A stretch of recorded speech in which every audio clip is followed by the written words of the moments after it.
Olá, essa é a nossa devocional de número 15. Estamos iniciando hoje o capítulo 3 de Romanos. Nós vamos ler do verso 1 ao verso 8. Vamos lá, leitura. Qual é, pois, a vantagem do judeu? Ou qual a utilidade da circuncisão? Muita, sob todos os aspectos, principalmente porque aos judeus foram confiados os oráculos de Deus. E daí? Se alguns não creram, a incredulidade deles virá desfazer a fidelidade de Deus? De maneira nenhuma. Seja Deus verdadeiro e mentiroso todo homem, segundo está escrito, para seres justificados nas tuas palavras e venhas a vencer quando fores julgados.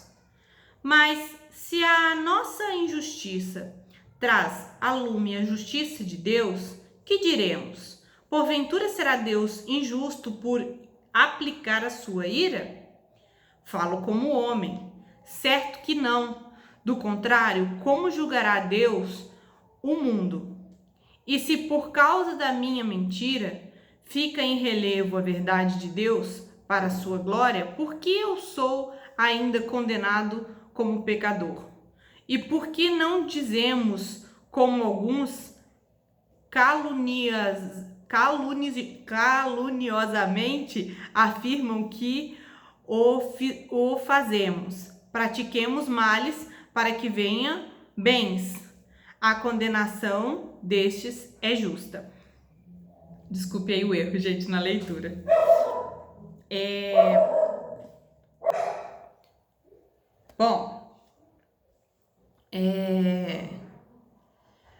Às vezes na Bíblia nós temos algumas passagens difíceis de entender, né?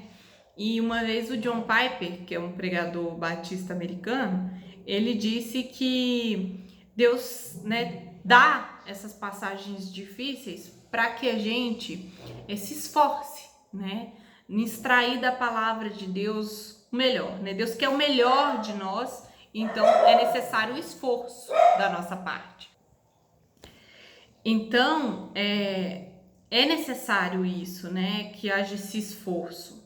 E nós vemos na Reforma Protestante que para que a gente entenda um texto, a gente precisa saber ler. E para que a gente saiba ler, a gente tem que ir para a escola, né? E a Reforma Protestante lutou sobre isso, né? Sobre as pessoas terem acesso à palavra de Deus. Né, pegou os escritos, né, da Bíblia e colocou, né, publicou esses escritos na língua, no idioma do povo, para que o povo soubesse o que diz a palavra de Deus. Impulsionou consideravelmente a escola pública, né, para que naquele tempo eram todos analfabetos, né, dos pobres. E aí a primeira escola pública foi aberta em Genebra por João Calvino. Então, se a gente percebe a importância de se estudar, de se conhecer, de saber, né, para ter conhecimento da palavra de Deus. Então, tem passagens que são difíceis porque requer de nós um esforço. E outro ponto é que Deus levanta pessoas, né, separa pessoas para o estudo minucioso.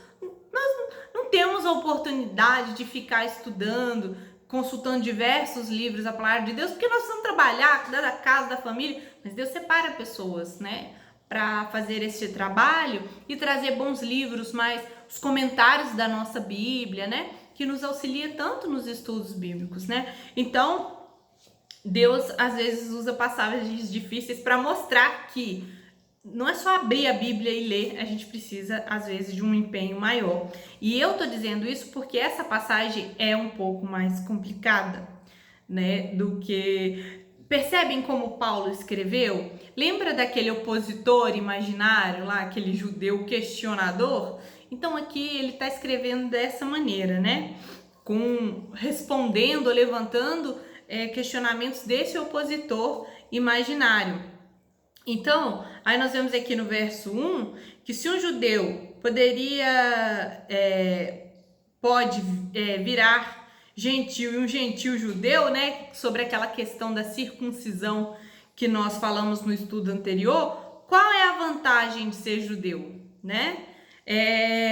Para que serve a circuncisão, né? Qual a vantagem de ser judeu diante disso? Então já começa com esse possível questionamento, baseado no que ele falou anteriormente no final do capítulo 2 ali, nos versos que nós lemos do 25 ao 29 no último estudo. Então, no verso 1 do 3, está levantando qual é a vantagem e qual o propósito da circuncisão, né?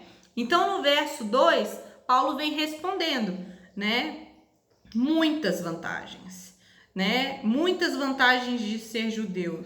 E lá no capítulo 9 de Romanos, ele vai dar uma lista mais completa, mais detalhada de toda a vantagem de ser judeu. Eu não vou ler agora, mas depois você pode consultar. E quando chegar no estudo do capítulo 9, nós vamos ver na íntegra. Só para o tempo da gente não aumentar muito.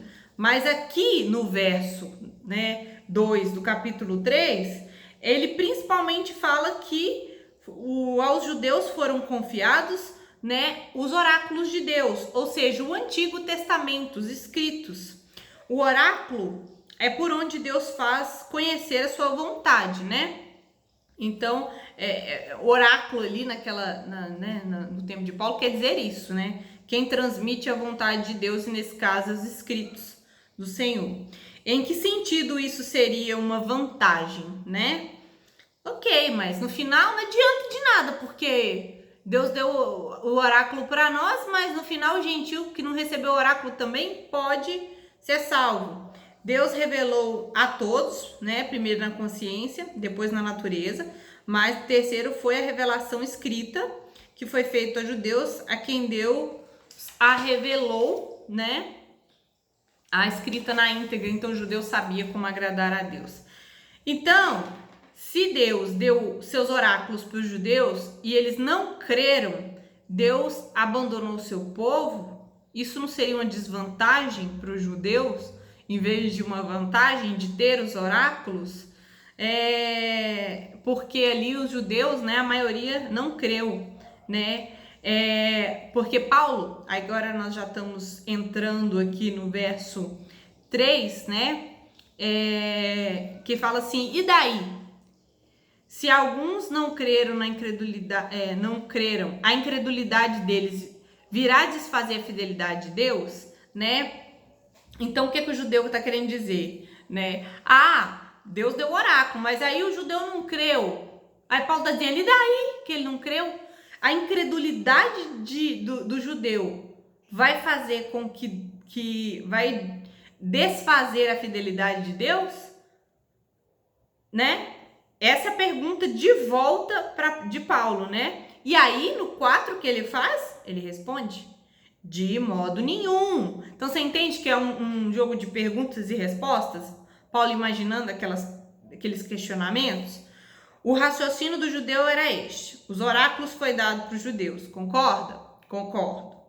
Mas se Deus é quem nos capacita a crer em Jesus, né, como Messias, se ele não o faz, então não há vantagens em ser judeu. Por isso o questionamento que foi levantado aqui.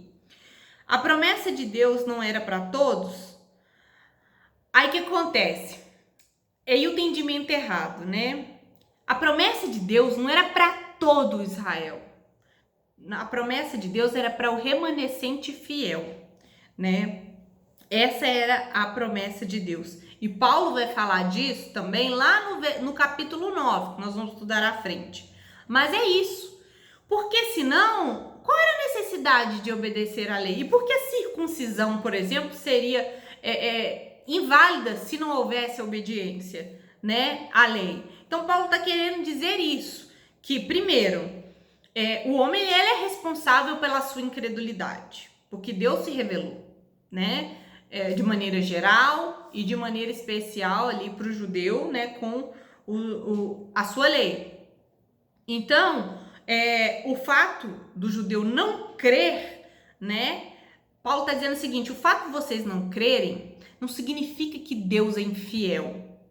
Só significa que o que eu tenho falado desde o capítulo 1, né, aqui que nós estudamos em Romanos, é que todo homem é mentiroso e só Deus é verdadeiro. Então, assim, Paulo está falando da corrupção do coração do homem, seja gentil, seja judeu. A gente está estudando isso desde o capítulo 1. Então, a incredulidade do judeu diante da revelação, né, de Deus só prova o ponto em que Paulo tem dito, né, que o coração do homem é perverso, né, e por isso ele rejeitou os oráculos, rejeitou o Messias, não reconheceu o Messias quando ele veio e o matou, né? Então, isso só prova, né, como é o coração do homem. Paulo cita aqui, o Salmo 51, e esse salmo é a oração de Davi pedindo perdão, né, porque ele havia pecado com Betseba, né? Betseba era casado com o general, e aí ele se deitou com ela, ele engravidou para encobrir, ele trouxe o general de volta da guerra para ele ter relações com a sua esposa, e aí, né, achar que o filho era dele. Ele se negou a deitar com a esposa, porque, né, os companheiros estavam morrendo na guerra, e aí Davi mandou ele pro fronte da guerra para que ele morresse, e aí ficou com a mulher dele. E aí, né, com esse pecado veio Davi faz a oração se arrependendo, veio toda uma consequência. A consequência desse pecado foi a morte da criança, e a família de Davi se esfacelou. Então, não é porque Deus te perdoa que você está livre das consequências, né? Enfim, e esse é o salmo de arrependimento, né? Do pecado de Davi, uma confissão pública desse pecado, né? E aí, quando Paulo cita que, né, nós falamos sobre ser mentiroso de maneira nenhuma, seja Deus verdadeiro, né? E mentiroso todo homem, segundo está escrito. Aí, veja bem, de maneira nenhuma, isso só mostra como o homem é mentiroso e Deus é verdadeiro. Como está escrito, ele faz referência ao Salmo 51, para seres justificado nas tuas palavras e venha a vencer quando fores julgados. Significa o quê? Irmãos, isso aqui Davi está dizendo que é justificado as palavras de Deus. Ele vence, né? Quando nos julga, ele vence porque Deus tem todo um motivo, toda a razão de nos julgar, né? Deus é verdadeiro, é justo diante de Deus, né? Então, assim, o que nos justifica diante dele não é nossas obras, né? Mas é a sua própria misericórdia, né? Lançada a sua graça sobre nós, é que nos justifica. Mas quando ele nos pune, né, só está sendo justo. Então, por isso Paulo está citando essa oração de Davi, que ele pecou e o juízo de Deus é justíssimo sobre ele, né? Nesse salmo que ele está falando, o meu pecado mostra que será justo quando me castigares, né? Então, esse é o significado. No 5, tá dizendo assim, mas se a nossa justiça traz à lume a justiça de Deus, que diremos? Porventura será Deus injusto por aplicar a sua ira? Falo como homem. Irmãos, essa parte, né, é um segundo argumento, né, desse judeu questionador, vamos dizer assim. Que aí, é o homem sempre questionando. Tá, mas então quer dizer o seguinte, se o meu pecado faz com que Deus, né, seja evidenciada a justiça, a santidade de Deus, então o fato de Deus não ser injusto me punindo, se eu só estou fazendo com que ele seja mais glorificado, mais evidenciado a sua justiça, a sua santidade? Então, é esse tipo de questionamento que está sendo feito aqui. Então, Paulo, quando aqui na minha Bíblia está entre parênteses, falo como homem, né? Porque Paulo está envergonhado com essa pergunta. Mas assim, ó, eu sei que vocês vão dizer o seguinte, e aí faz a pergunta, mas apesar dela ser, assim, envergonhante, se existisse essa palavra, mas assim, por isso ele fala, falo como homem, né? Porque Mas enfim, ele está considerando a possibilidade de perguntarem isso. E aí, a resposta no verso 6. É claro que não. Se Deus é injusto condenando o pecador por seu pecado, não haverá julgamento nem fim do mundo. O que o Paulo quer dizer? Paulo pega um argumento, uma crença do judeu e lança isso contra ele, né? Por exemplo, aí ele falou isso. Ué, por que Deus vai me ajudar? Isso não seria injusto? Porque o meu pecado só evidencia, né, a justiça de Deus. Então, Deus não deveria nem me julgar, né? Nem me punir por isso, não. Tô trabalhando para ele, vamos dizer assim, né? Mas é verdade que no verso 6, Paulo fala, claro que não. Então, primeiro a resposta é não. E aí ele vem com uma pergunta como argumento para reforçar esse claro que não aqui, que é: se Deus é injusto condenando o pecador, e todo mundo é pecador, né? Nós já vimos isso, por seu pecado, não haverá julgamento. Então, porque o judeu acreditava no julgamento final, que haveria um dia do juízo, um dia final, em que as coisas, né, iam ser todas apresentadas diante de Deus. Vocês acreditam no juízo? Ah, judeu, acredito sim. Então, se Deus não for culpar o pecador porque seria injusto, então não vai haver juízo.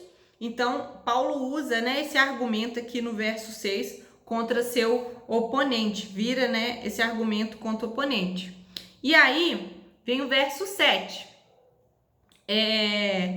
Se o pecado traz glória a Deus, e se o que eu prego é mentira, isso só deveria glorificar a Deus. Então, por que vocês me condenam? Porque no verso 7, Paulo usa novamente isso. Olha só o que diz. E se por causa da minha mentira, Paulo falando do evangelho que ele prega, né? Se por causa da minha mentira, porque tem gente aí dizendo que o que eu prego é mentira, fique em relevo a verdade de Deus, né? Porque, segundo o raciocínio de vocês, se eu peco, eu só trago a evidência, só elevo, né, a verdade de Deus para a sua glória, ou seja, uma maneira de eu estar glorificando a Deus, segundo o seu raciocínio, porque sou eu ainda condenado como pecador? E por que vocês me consideram pecador? E por que você, já que o raciocínio é esse, já que eu falo uma mentira, então eu tô trabalhando a favor de Deus, né? Porque quem faz o mal não revela. Aí no 8, e porque não dizemos como alguns caluniosamente afirmam que o fizemos, pratiquemos males para que venha o bem, a condenação deste é justa. O que Paulo quer dizer com isso? Paulo está falando o seguinte, gente. Paulo está dizendo, se o que vocês estão dizendo, né, que o pecado eleva a Deus, então vamos fazer o que é mal. Vamos todo mundo fazer o que é errado, para que venha o que é bom. Era isso que os judeus achavam da pregação de Paulo, né, que Paulo pregava.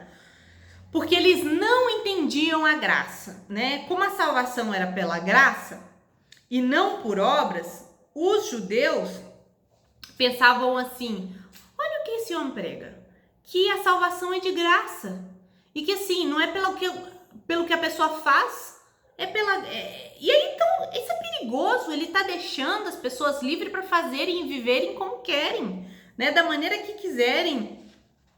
Então, isso daí é uma pregação muito perniciosa, perigosa.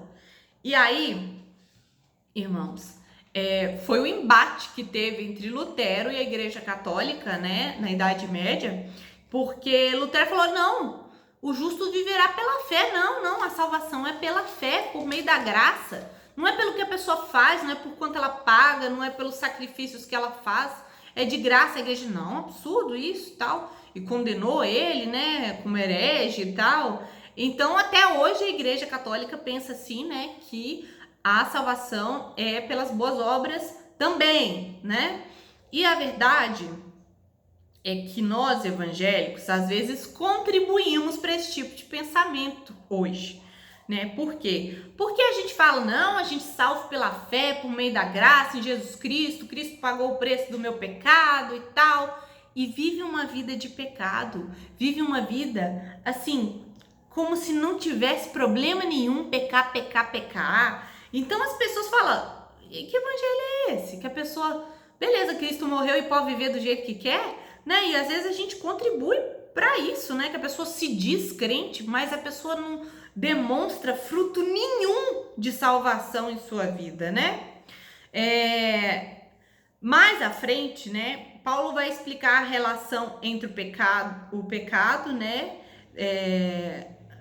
Nossa relação com o pecado, né? A nossa união com Cristo, e isso vai ficar mais claro como funciona, né? Para quem fala, façamos o mal para que venha o bem, o que Paulo finaliza aqui? Essa frase de Paulo, a condenação destes é justa. Paulo diz assim, ó, não vou nem responder o que vocês estão dizendo, tá? Nem responder.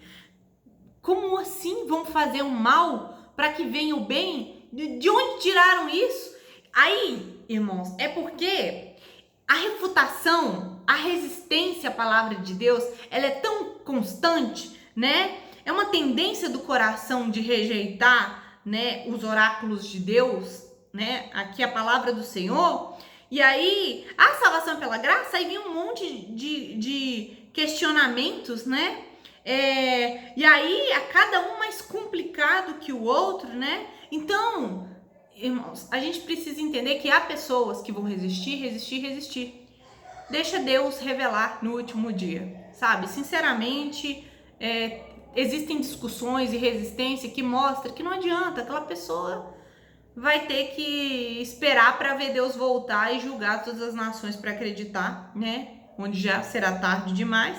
Enfim, então é isso. E os judeus tinham privilégios? Sim, ele tinha privilégios e ao mesmo tempo não tinha. Por quê? Porque a incredulidade deles, né, mostram que todos é pecadores e não adianta você ter recebido uma dádiva de Deus e não obedecer. Não adianta, né? E isso só revela que somos maus. Olha que coisa maravilhosa que o judeu recebeu. E não reconheceu Cristo como Messias. Foram pouquíssimos judeus que reconheceu Jesus como Messias, né? Então, uma vez o Paul Washer falou numa pregação, numa frase de efeito, que a pior notícia que ele podia dar naquela noite para os seus ouvintes é: Deus é bom. E é muito interessante essa frase, porque você fica, gente, como isso pode ser uma notícia ruim para mim, né? Na verdade, porque vendo tudo que nós temos lido aqui nos primeiros capítulos de Romanos, né, a gente pode ver aqui que eu sou mal. Os 3 primeiros capítulos de Romanos, até aqui onde a gente estudou, a gente só vê que a gente é mal. Sabe, que a gente é pecador, que a gente é perverso, que a gente é inclinado para fazer o mal. Então, o que isso quer dizer? Eu sou uma pessoa má, vivendo em um universo controlado por um Deus bom. Sabe, significa que eu tô irada contra esse Deus bom, eu sou inimiga desse Deus bom. Então, assim, mostra a diferença, né? O contraste do que somos naturalmente com quem Deus é. Então, outro ponto que eu queria falar aqui